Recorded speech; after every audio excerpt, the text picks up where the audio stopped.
الحمد لله الذي بنعمته تتم الصالحات وبفضله ومنه يتجاوز عن الخطايا والسيئات، والصلاة والسلام على أشرف الأنبياء والمرسلين نبينا محمد وعلى آله وصحبه أجمعين، وبعد. عن ابن عمر رضي الله تعالى عنهما قال: فرض رسول الله صلى الله عليه وسلم زكاة الفطر صاعا من تمر أو صاعا من شعير على العبد والحر والذكر والأنثى والصغير والكبير من المسلمين، وأمر بها أن تؤدى قبل خروج الناس إلى الصلاة، أو كما قال عليه الصلاة والسلام: صدق رسول الله صلی اللہ علیہ وسلم۔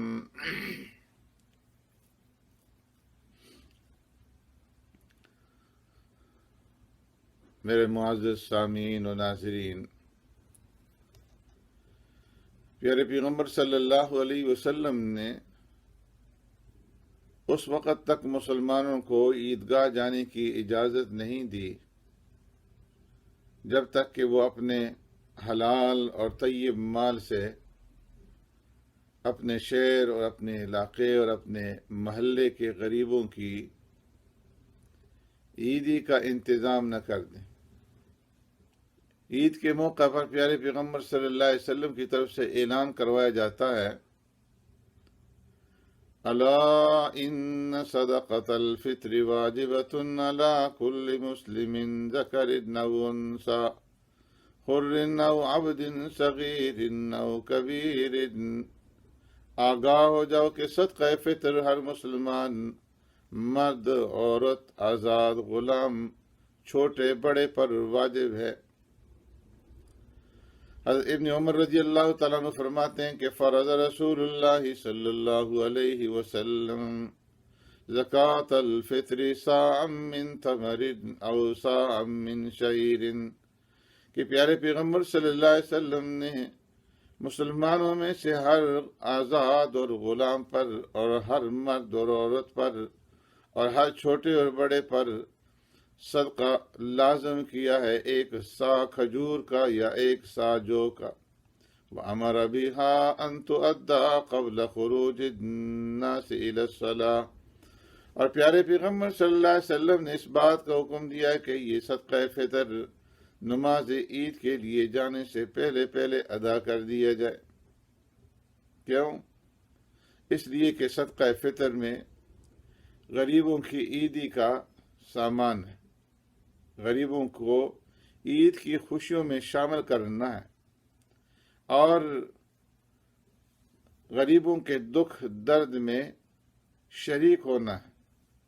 صدقہ فطر امیر پر غریب کا حق ہے، اور صدقہ فطر امیر کی طرف سے غریب کے لیے عیدی ہے۔ اس لیے پیارے پیغمبر صلی اللہ علیہ وسلم نے فرمایا: وَأَمَرَ بِهَا أَن تُؤَدَّى قَبْلَ خُرُوجِ النَّاسِ إِلَى الصَّلَاةِ، کہ صدقہ فطر کو نماز عید سے پہلے پہلے ادا کیا جائے۔ پیارے پیغمبر صلی اللہ علیہ وسلم کو اپنی امت کے غریبوں، ناداروں اور بے کس اور اپاہجوں کا کس قدر فکر تھا کہ آپ صلی اللہ علیہ وسلم نے اس خوشی کے موقع پر سب سے پہلے غریبوں کو اس خوشی کے اندر شامل کرنے کا حکم دیا۔ اسلام دیگر ادیان کی طرح سے نہیں ہے کہ وہ اپنے خوشی کے موقع پر رنگولیاں مناتے ہیں اور طرح طرح سے کھیل و کود کے ذریعے سے، شور و شغب کے ذریعے سے اپنی خوشیوں کا اظہار کرتے ہیں، بلکہ اسلام نے اپنے ماننے والوں کو، مسلمانوں کو چاہے خوشی کا موقع ہو یا چاہے وہ غم کا موقع ہو، اپنے جذبات کے اظہار کا طریقہ بتایا ہے۔ رمضان المبارک کے اختتام پر جب ایک طرف اللہ کے بندے اور اللہ کی بندیاں روزہ رکھ کر کے فارغ ہو رہے ہیں اور ان کے دلوں کے اندر خوشی کے جذبات ہیں اور شکرانے کے جذبات ہیں کہ اللہ تبارک و تعالیٰ نے رمضان المبارک کا مہینہ انہیں عطا فرمایا، اور وہ ان کے اوپر جو اللہ نے فریضہ عائد کیا تھا وہ اس فریضے کو پورا کرنے کے بعد رمضان المبارک کے مہینے کا اختتام عید کی شکل میں منا رہے ہیں، تو اس موقع کے اوپر بھی اللہ تبارک و تعالیٰ نے اہل اسلام کو یہ حکم دے دیا کہ تم اپنے خوشی کے جذبات کا اظہار میرے سامنے آ کر کے سر بسجود ہو کر کے شکرانے کے نوافل ادا کرنے کی صورت میں کرو، عید کی نماز ادا کرو، اور عید کی نماز کی ادائیگی سے پہلے تم اپنی اس عید کی خوشیوں کے اندر میرے ان غریب اور نادار بندوں کو بھی صدقہ فطر کی ادائیگی کی شکل میں اپنے ساتھ شریک کر لو۔ صدقہ فطر کا وجوب زکوٰۃ کی فرضیت سے پہلے کا ہے، اور قرآن کریم کی آیت قد افلح من تزکا وذکر اسم ربہ فصلی، تحقیق کامیاب ہو گیا وہ شخص جس نے اپنا تزکیہ کیا اور اپنے پروردگار کا نام لیا اور نماز قائم کی۔ اس کے بارے میں مفسرین کی رائے یہ ہے کہ یہ آیت کریمہ صدقۃ الفطر سے متعلق ہے۔ صدقہ فطر کی شرعی حیثیت یہ ہے کہ پیارے پیغمبر صلی اللہ علیہ وسلم نے صدقہ فطر کو ہر مسلمان پر لازم قرار دیا ہے، اور ائمہ میں سے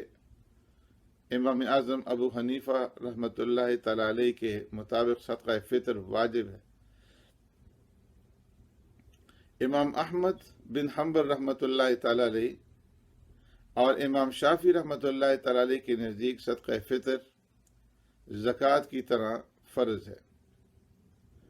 اور امام مالک رحمۃ اللہ تعالی علیہ کے نزدیک صدقہ فطر سنت مؤکدہ ہے۔ صدقہ فطر کو لازم کرنے کے جو مقاصد ہیں ان میں سے ایک مقصد یہ ہے کہ روزے کے دوران بندوں سے جو اعمال کے اندر کمی کوتاہی ہو جائے، اس کمی اور اس کوتاہی کو پورا کرنا۔ ہر ایک مسلمان جب کوئی نیکی کرتا ہے تو اس کی یہ فطری خواہش ہوتی ہے کہ میری نیکی، میری عبادت ہر طرح کے کھوٹ سے اور ہر طرح کے رذائل سے پاک و صاف ہو۔ ظاہر ہے کہ انسان ہونے کی حیثیت سے جب وہ روزہ جیسی پاکیزہ عبادت کرتا ہے تو باوجود کوشش کے کوئی نہ کوئی اس سے کمی اور کوتاہی ہو جاتی ہے، زبان سے کوئی ایسی بات نکل جاتی ہے جو روزے کی روح سے مطابقت نہیں رکھتی، اور پھر اس کے اوپر اس کو پچھتاوا ہوتا ہے، دل میں رنج ہوتا ہے کہ مجھ سے یہ عمل کیوں ہو گیا۔ تو اس قسم کی جتنی بھی علائشیں ہیں ان تمام علائشوں سے روزے کو پاک کرنے کے لیے صدقہ فطر ہر روزے دار مسلمان پر واجب کر دیا گیا ہے، تاکہ اس کی تمام علائشوں کو عیدگاہ جانے سے پہلے دور کر دیا جائے، اور رمضان شریف کے روزے اس قدر صاف ستھرے ہو کر اس کے نامہ اعمال کے اندر رکھے جائیں کہ ان کی خوشبو سے اس کے نامہ اعمال کا گلدستہ جو ہے وہ معطر ہو جائے۔ اس لیے حضرت ابن عباس رضی اللہ تعالیٰ عنہ فرماتے ہیں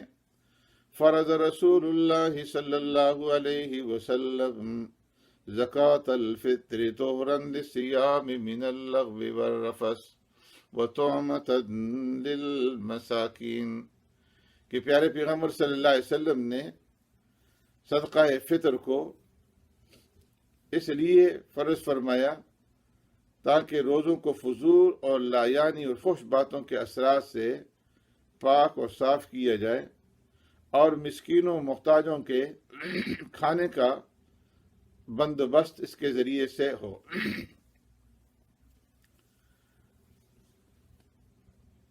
رمضان مبارک کے لیے فطرانہ ایسا ہی ہے جیسے نماز کے لیے سجدہ سہو ہوتا ہے۔ جس طرح سجدہ سہو نماز کی کمی کو پورا کرتا ہے، اسی طرح فطرانہ بھی روزے کی کمی اور کوتاہی کو پورا کرتا ہے۔ اس لیے صدقۃ الفطر کے بہت سارے فضائل آقا نامدار سرور کائنات رحمت دو عالم صلی اللہ علیہ وسلم نے بیان فرمائے۔ آپ صلی اللہ علیہ وسلم نے ارشاد فرمایا،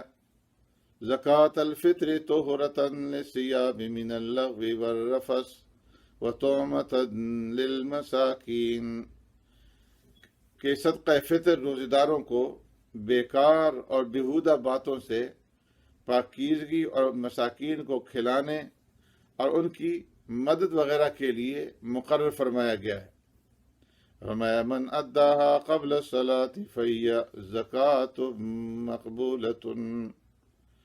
ومن اداها بعد الصلاة فهي صدقۃ من الصدقات کہ جس آدمی نے صدقۃ الفطر نماز عید سے پہلے ادا کر دیا تو یہ مقبول صدقہ فطر ہے، اور جس نے عید کی نماز کے بعد ادا کیا تو یہ عام صدقہ ہے۔ یعنی عید کی نماز کے بعد جو صدقہ فطر ادا کیا جائے گا تو وہ اس صدقہ فطر کے برابر نہیں ہو سکتا فضیلت کے اندر جو عید کی نماز سے پہلے ادا کیا جائے۔ اسی لیے فرمایا کہ صدقہ فطر عید کی نماز سے پہلے ادا کیا جائے۔ ایک روایت کے اندر جریر رضی اللہ تعالیٰ عنہ پیارے پیغمبر صلی اللہ علیہ وسلم کا یہ ارشاد نقل فرماتے ہیں، صوم شہر رمضان معلق بین السماء والارض ولا يرفع الا بزکاۃ الفطر کہ رمضان کے روزے آسمان اور زمین کے درمیان میں معلق رہتے ہیں، لٹکے ہوئے رہتے ہیں، جنہیں اللہ تبارک و تعالیٰ کی طرف صدقہ فطر کے بغیر نہیں اٹھایا جاتا۔ ایک روایت کے اندر عبداللہ ابن عمر رضی اللہ تعالیٰ عنہ فرماتے ہیں، قال فرض رسول اللہ صلی اللہ علیہ وسلم زکاۃ الفطر وقال اغنوہم فی ھذا اليوم کہ پیارے پیغمبر صلی اللہ علیہ وسلم نے صدقہ فطر کو واجب قرار دیا اور فرمایا غریبوں کو اس دن یعنی عید کے دن غنی کر دو، صدقہ فطر کی صورت میں ان کے ساتھ مالی معاونت کر کے۔ فقہاء کرام فرماتے ہیں صدقہ فطر کی ادائیگی سے روزے قبول ہوتے ہیں اور مشکلیں آسان ہوتی ہیں، کامیابی ملتی ہے، اور موت کی سختی اور قبر کے عذاب سے نجات حاصل ہوتی ہے۔ فرمایا فی صدقۃ الفطر ثلاثۃ اشیاء قبول الصوم والفلاح والنجات من سکرات الموت وعذاب القبر کہ صدقہ فطر کے اندر تین چیزیں ہیں، ایک تو روزے کی مقبولیت ہے، اور دوسری فلاح اور نجات ہے، اور سکرات اور عذاب قبر سے نجات ہے، حفاظت ہے۔ صدقہ فطر کے لازم ہونے کا نصاب وہی ہے جو زکوٰۃ کے وجوب کا نصاب ہے، یعنی 52.5 تولہ چاندی یا اس کی مالیت کے بقدر ضرورت سے زائد مال کا مالک ہونا۔ البتہ اس میں مال تجارت ہونا، سال کا گزرنا، بالغ یا عاقل ہونا اس کی شرط نہیں ہے کہ زکوٰۃ کے اندر یہ شرط ہے کہ خولان خول ہو، اس مال کے اوپر سال بھی گزر جائے، اور مال تجارت ہو، اور اس طرح عاقل ہو، بالغ ہو، لیکن صدقہ فطر کے لیے یہ شرائط نہیں ہے۔ تو اس وجہ سے اگر کسی آدمی کے پاس مال ایک دن پہلے بھی آ گیا جو نصاب تک پہنچتا ہے تو اس کے اوپر صدقہ فطر لازم ہوگا۔ صدقہ فطر کے نصاب میں زکوٰۃ کی طرح مال کا نامی ہونا، کہ مال بڑھنے والا ہو یا اس سال کا گزرنا شرط نہیں ہے۔ یعنی زکوٰۃ کے نصاب میں تو سونا، چاندی، نقدی یا مال تجارت کا ہونا ضروری ہے، جبکہ صدقہ فطر میں ان 4 مالوں کے علاوہ بھی ہر قسم کا مال نصاب میں شامل ہوتا ہے، ضرورت سے زائد جو چیزیں۔ البتہ ایک چیز ان دونوں نصاب میں مشترک ہے کہ روزمرہ کی ضرورتوں سے زائد ہو اور قرضے سے بچا ہوا، یعنی اگر کسی کے اوپر قرض ہے تو پہلے قرضہ ادا کرے، اور اس کے بعد اگر اتنا مال باقی رہ جاتا ہے کہ جو نصاب تک پہنچتا ہے تو پھر اس کے اوپر صدقۃ الفطر لازم ہوگا۔ صدقۃ الفطر کے واجب ہونے کی جو شرائط ہے ان میں سے ایک حریت ہے، آزاد ہونا ہے۔ جو غلام ہے اس کے اوپر صدقہ فطر نہیں ہے، ہاں اگر اس کا مالک اپنی طرف سے ادا کر دے تو ادا ہو جائے گا۔ اسی طرح صدقہ فطر کی شرائط میں سے اسلام ہے کہ کافر کے اوپر صدقہ فطر لازم نہیں ہے، اس لیے کہ کافر عبادت کی اہلیت نہیں رکھتا۔ اور اسی طرح صدقہ فطر کی شرائط میں سے نصاب کا مالک ہونا ہے، یعنی 52.5 تولہ چاندی یا اس کی مالیت کے برابر ضرورت سے زائد مال کا مالک ہونا۔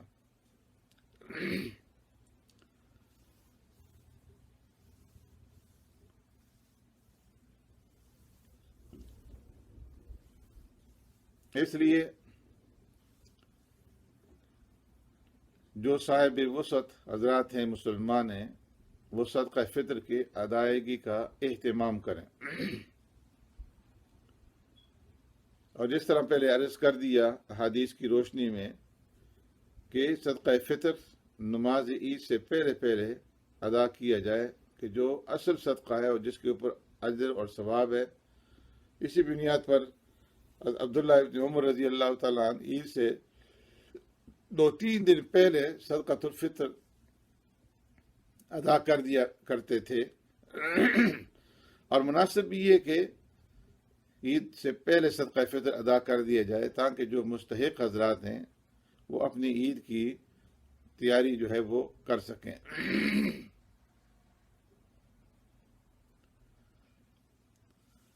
جو نابالغ بچے خود کسی نصاب کے مالک نہ ہوں، ان کی طرف سے ان کے باپ پر صدقہ فطر نکالنا واجب ہے۔ اگر وہ بچے خود صاحب نصاب ہوں تو ان کے مال میں سے ان کا باپ جو ہے صدقہ فطر نکالے گا۔ اسی طرح اگر کوئی بچہ عقل کے اعتبار سے کمزور ہے یا پاگل ہے تو اس کی طرف سے بھی صدقہ فطر نکالا جائے گا، اور یہ باپ کی ذمہ داری ہوگی اگرچہ وہ بڑی عمر کا ہو۔ عاقل بالغ اولاد کی طرف سے صدقہ فطر ادا کرنا یہ باپ کے ذمہ ضروری نہیں ہے، لیکن اگر باپ اپنی طرف سے خود جو ہے ادا کر دے اپنی مرضی سے تو صدقہ فطر ادا ہو جائے گا۔ بیوی کا صدقہ فطر شوہر پر واجب نہیں ہے، خاوند پر واجب نہیں ہے، لیکن اگر خاوند بیوی کی طرف سے صدقہ فطر ادا کر دے تو ادا ہو جائے گا، خواہ اس نے بیوی سے اس کی اجازت لی ہو یا نہ لی ہو۔ اگر کسی کے پاس کئی مکانات ہیں اور ایک کے اندر وہ رہتا ہے، باقی خالی پڑے ہیں، اور ان کی قیمت نصاب یا ان سے زائد ہے، تو اس پر صدقہ فطر واجب ہے۔ صدقہ فطر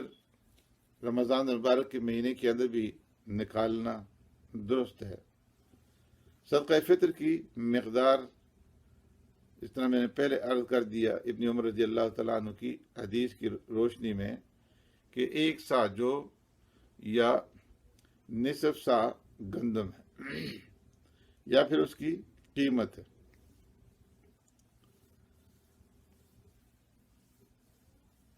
روایت کے اندر آتا ہے کہ عبداللہ ابن عباس رضی اللہ تعالیٰ عنہ نے بصرہ میں خطبہ دیتے ہوئے ارشاد فرمایا کہ پیارے پیغمبر صلی اللہ علیہ وسلم نے 1 سا کھجور یا آدھا سا گیہوں کا صدقہ ضروری قرار دیا ہے، جو ہر آزاد، غلام، مرد، عورت، چھوٹے بڑے پر لازم ہے۔ لیکن جن لوگوں کو اللہ تبارک و تعالیٰ نے وسعت دی ہے تو وہ اپنی وسعت کے مطابق زیادہ بھی نکال سکتے ہیں تاکہ غریب غرباء کا زیادہ سے زیادہ فائدہ ہو۔ اس وقت یہاں پر اس سال صدقہ فطر کی ادائیگی کے لیے جو رقم مقرر کی گئی ہے وہ 4 پاؤنڈ ہے، تو 4 پاؤنڈ کے حساب سے جو ہے صدقہ فطر نکالا جائے۔ لوگوں میں ایک بات یہ بھی مشہور ہے کہ صدقہ فطر کی ادائیگی اس شخص پر واجب ہے جو روزہ رکھے، اور جس نے روزے نہیں رکھے اس پر صدقہ فطر واجب نہیں ہے۔ اس بات کی کوئی اصل نہیں ہے۔ صدقہ فطر ہر صاحب نصاب مسلمان کے اوپر فرض ہے، اور صدقہ فطر عید الفطر کی صبح صادق کے وقت واجب ہوتا ہے۔ اس لیے جو بچہ صبح صادق سے پہلے پیدا ہوا یا صبح صادق سے پہلے کوئی کافر اسلام کے اندر داخل ہو گیا یا فقیر تھا، مالدار ہو گیا، تو ان پر صدقہ فطر ادا کرنا واجب ہوگا۔ اسی طرح صبح صادق کے بعد اگر کوئی شخص فوت ہو گیا یا مالدار فقیر بن گیا تو اس پر بھی صدقہ فطر واجب ہے۔ اس کے برعکس جو شخص صبح صادق سے پہلے فوت ہو گیا یا مالدار فقیر بن گیا تو ان پر صدقہ فطر واجب نہیں۔ اسی طرح صبح صادق کے بعد جو بچہ پیدا ہوا یا کافر مسلمان ہوا تو ان پر بھی صدقہ فطر واجب نہیں ہے۔ جس آدمی کے پاس اتنا مال ہو کہ وہ صاحب نصاب ہے تو اس آدمی کو صدقہ فطر کی رقم دینا جائز نہیں۔ صدقہ فطر کے مصارف وہی ہیں جو کہ زکوٰۃ کے مصارف ہیں۔ جن مصارف کے اندر جن لوگوں کو زکوٰۃ دینا جائز ہے انہی لوگوں کو صدقہ فطر جو ہے ادا کرنا یہ بھی جائز ہے۔ تو یہ چند ضروری مسائل تھے صدقہ فطر سے متعلق جو میں نے آپ حضرات کے سامنے عرض کر دیے۔ اللهم ربنا آتنا في الدنيا حسنة وفي الآخرة حسنة وقنا عذاب النار وقنا عذاب القبر وقنا عذاب الحشر وقنا عذاب الدين وقنا عذاب الميزان سبحان ربك رب العزة عما يصفون وسلام على المرسلين والحمد لله رب العالمين۔